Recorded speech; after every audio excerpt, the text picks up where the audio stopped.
इनका नाम क्या हुआ सुमन बाबू? अभी तक हमको पता नहीं, आप ही बता दीजिए। मोना। मोना। ओह माय गॉड, बहुत अच्छा नाम है। एक बार जोरदार ताली बजा दीजिए आप लोग। लेकिन ये ताली बेगूसराय वाला है, एक बार जोरदार ताली बजाइए सब लोग। हाँ, ये हुआ बात।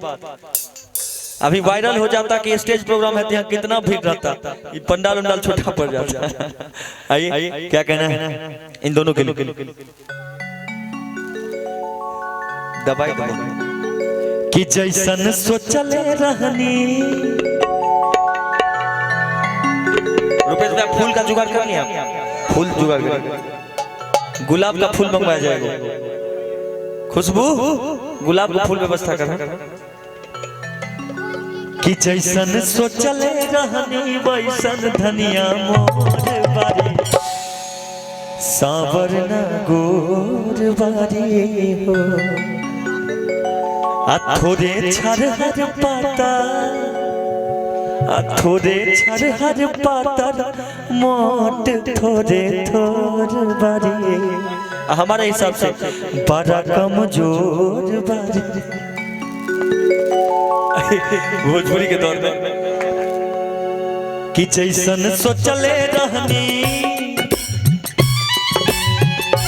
जैसन सोचले रहनी वैसन धनिया मोर बारी, सांवर न गोर बारी हो।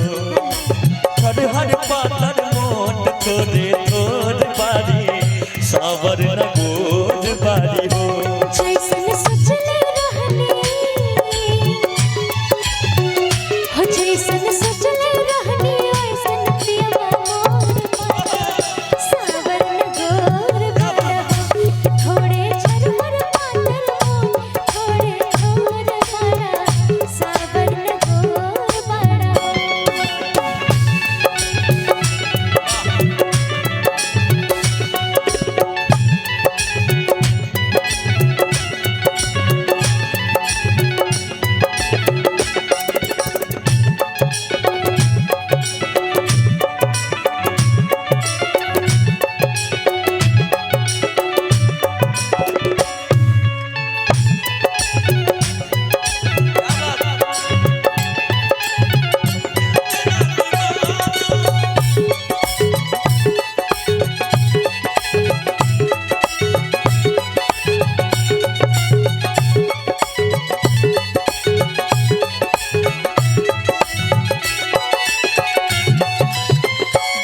गोरे गोरे का कोमल खिलालेला, हौसली तगलिया पर तोलाई ठिका सका।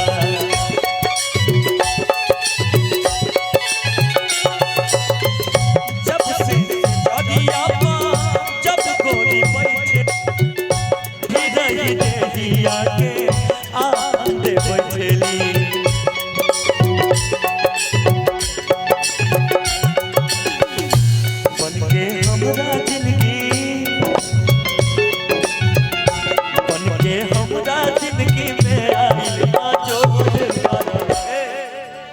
देखिए अब गाना हमको याद आ गया, हम चाहेंगे कि दोनों आदमी खड़े हो जाइए। थोड़ा सा ठंडा का मौसम, हम समझ रहे हैं परेशानी को, लेकिन थोड़ा खड़ा हो जाइए आप लोग।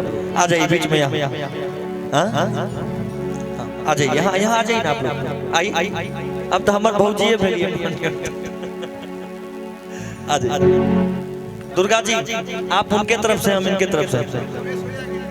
रुपेश भाई आप पीछे से, दोनों आदमी बीच से आ जाइए। माइक लेके आप रुपेश भाई, अब थोड़ा इंटरटेनमेंट हो जाए जो हम लोग करते हैं, जिसके लिए बाहर बाहर दूसरे जगह दूसरे राज्य में जाते हैं। सुमन जी आज दिल की बात दुल्हन साहिबा को बता देंगे, है ना? हाँ।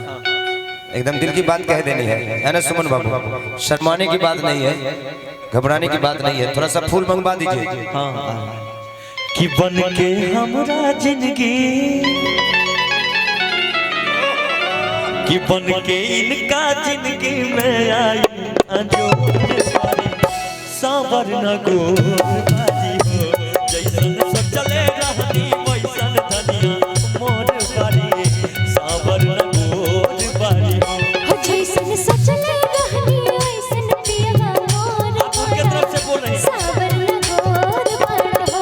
थोड़े झरमर पातर मोट थोड़े थोर बारा, सांवर न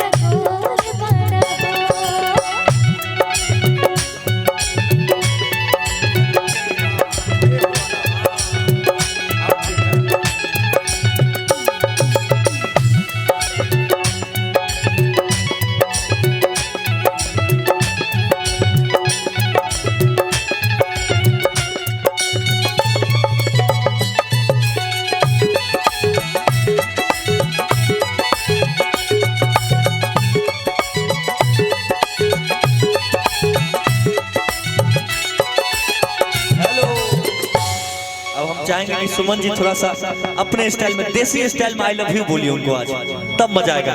एक बार बोलेंगे ना सब लोग ताली बजा के बजाइए।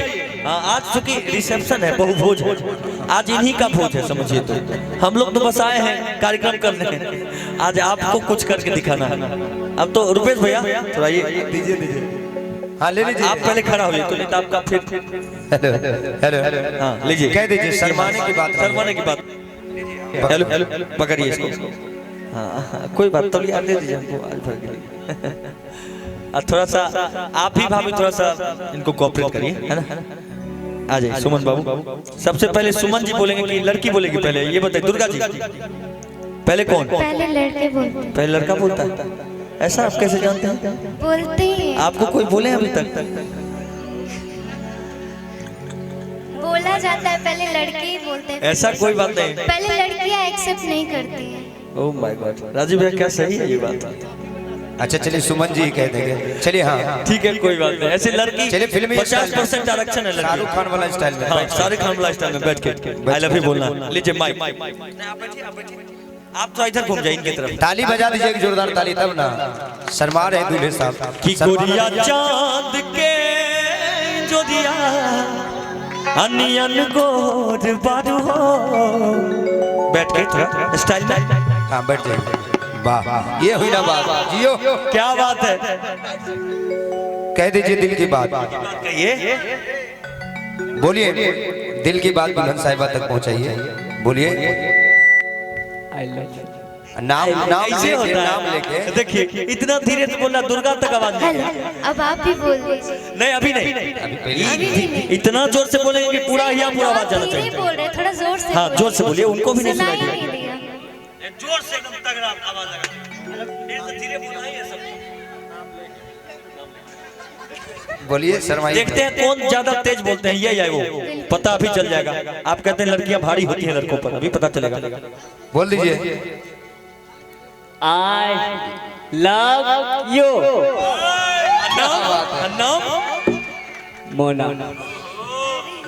ले लीजिए, एक्सेप्ट कर लीजिए। और आपको भी ऐसे ही बोलना है इनको। आप अब खड़ा हो जाइए थोड़ा सा, अब आप जोर से बोलिए। अभी पता चल जाएगा। बिल्कुल रुपेश भैया भारी अभी पता चल जाएगा। तुरंत तुरंत। हाँ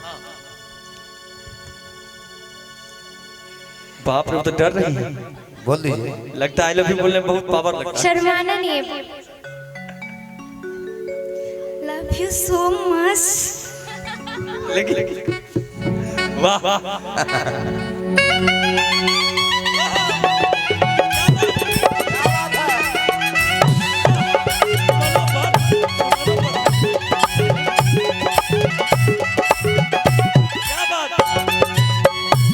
निकला गेला पलम जी के बोलिया, जब से ले आइल बारे अपन घरे डोलिया।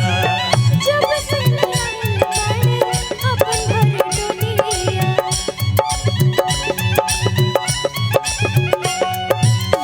बड़ा निकला गेला पलम जी के बोलिया, जब से ले आइल बारे अपन घरे डोलिया।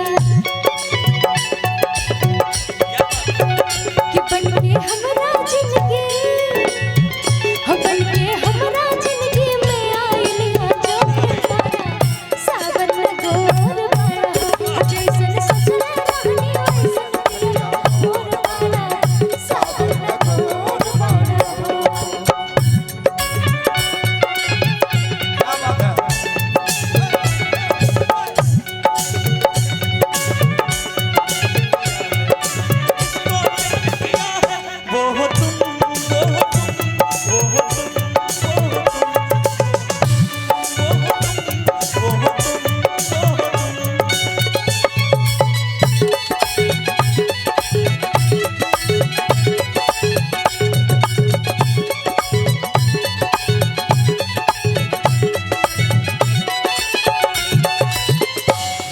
अब एक बात जानते हैं दुर्गा जी, हाँ अब सुमन जी बोलेंगे मोना जी को कैसे पता है?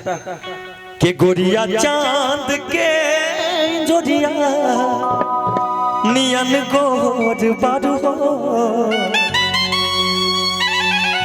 गोरिया चांद के जोरिया नियन गोर बारू हो। तू हर जोर के भी नहीं के तू पे जोर बारू तू हर जोर गोरिया चांद के जोरिया नियन गोर बारू हो गोरिया चांद के जोरिया नियन गोर बारू हो तू हर जोर के भी नहीं के तू पे जोर बारू हो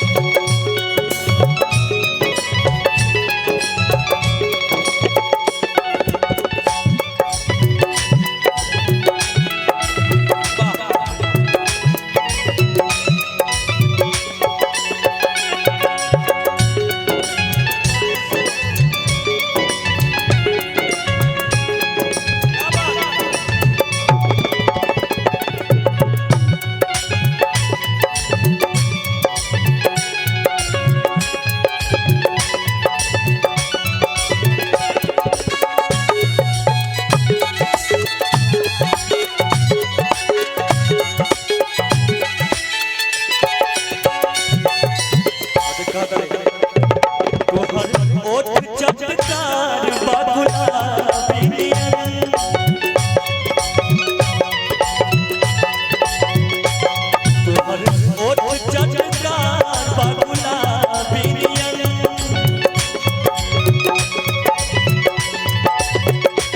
ओ कल्प में न शराबी नियन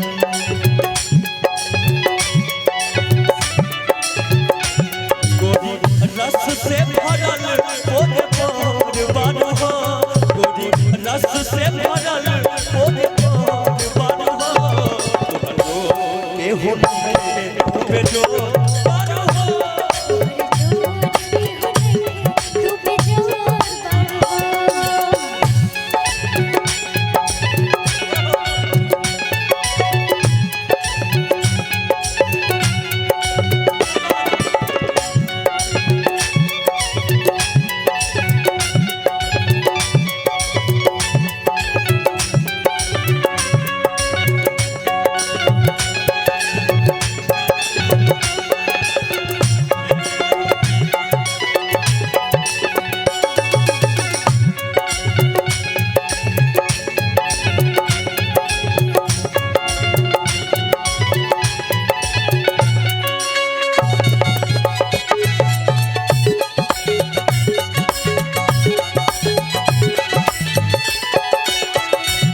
दिल पे बिजली गिरेला जब बुता के तू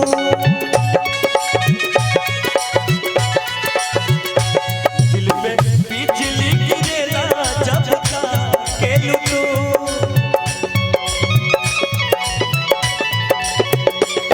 गोरी हंस के खिड़किया से झांके तू तूता कम कसम संती झकझोर बारू हो तूता कम कसम संती झकझोर बारू हो तू के हो नहीं पे जोर बारू हो के हो नहीं पे जोर बारू हो गोरिया चांद के जोरिया नियन गोर बारू हो गोरिया चांद के जोरिया नियन गोर बारू हो के हो नहीं पे जोर बारू हो हर जोर के हो नहीं पे जोर बारू हो हर जोर के हो नहीं पे जोर बारू हो हर जोर के हो नहीं पे जोर बारू हो हर जोर के हो नहीं पे जोर तू पे जोर बारू बेहद ही खूबसूरत गीत